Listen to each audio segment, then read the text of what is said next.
নমস্কার বন্ধুরা, রূপালী মিনি ব্লগে আপনাদের সবাইকে স্বাগত জানাই। আজ একটি আবার নতুন ধরনের রেসিপি নিয়ে আপনার সামনে এসে গেছি। আজ বানাবো সিম, বেগুন, আলু দিয়ে সবজি। চলুন উপকরণগুলো কি কি নিয়েছি দেখে নিন।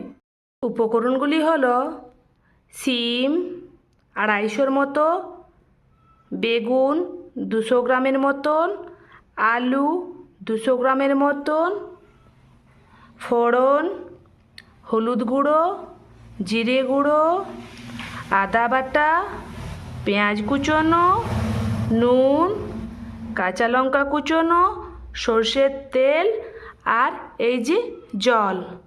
এবারে বেগুন, আলু আর সিমটাকে ছোট ছোট আকার করে কেটে নেব। এই যে ছোট ছোট আকার করে সিমটা কেটে নিয়েছি, বেগুনটাকেও ছোট ছোট আকার করে কেটে নিয়েছি, আর আলুটাকেও খোসা ছাড়িয়ে ছোট ছোট আকার করে কেটে নিয়েছি। এবারে এগুলো ভালোভাবে জল দিয়ে ধুয়ে নেব।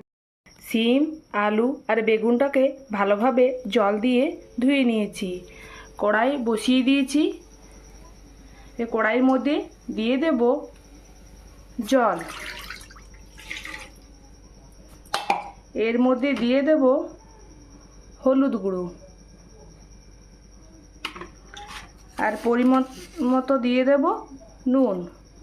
জলটা ফুটে ওঠা পর্যন্ত অপেক্ষা করতে হবে। জলটা দেখুন ফুটে উঠেছে। এবারে এর মধ্যে দিয়ে দেব ধুয়ে রাখা সব এই সবজিগুলি। একটু নেড়ে চেড়ে নিলাম। এরপর একটা ঢাকা দিয়ে দিলাম। এইভাবে সিদ্ধ করে নেব সিম, আলু আর বেগুনটাকে। ঢাকনাটা খুলে দেখে নিই কেমন সেদ্ধ হয়েছে কিনা। এই যে অনেকটাই সেদ্ধ হয়ে এসেছে। এর মধ্যে দিয়ে দেব এবারে কেটে রাখা লঙ্কা, আর দিয়ে দেব এর মধ্যে জিরে গুঁড়ো। একটু নেড়ে চেড়ে নিলাম। এবারে আবার ঢাকাটা দিয়ে দেব কিছুক্ষণের জন্য। ঢাকাটা খুলে নিলাম। এই যে দেখুন জল কমে গেছে অনেক, আর আলু আর বেগুন আর সিম পুরোপুরিভাবে সেদ্ধ হয়ে গেছে। একটু এবারে নেড়ে চেড়ে নেব।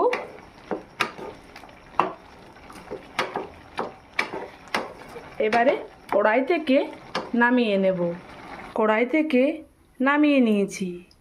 আবার কড়াইটা ভালোভাবে ধুয়ে গ্যাসে বসিয়ে দিয়েছি। কড়াই গরম হয়ে গেছে।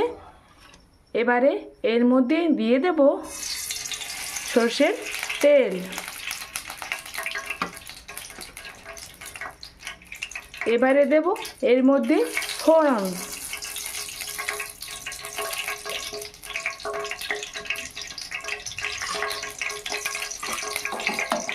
এরপর দিয়ে দেব এর মধ্যে কুচনো পেঁয়াজ।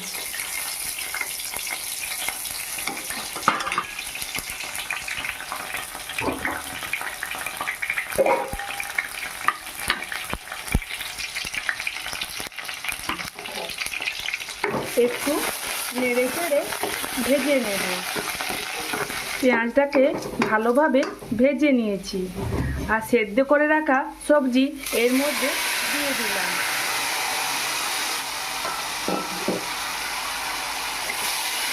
কিছুক্ষণ নেড়ে চেড়ে নেব। এইভাবে কিছুক্ষণ নাড়াচাড়া করার পর এই যে সবজি হয়ে গেছে।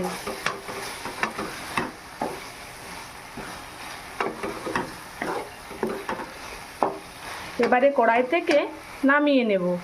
আমি তো সিম, বেগুন, আলু দিয়ে সবজি বানিয়ে নিয়েছি। আপনারা একদিন বাড়িতে বানানোর চেষ্টা করুন।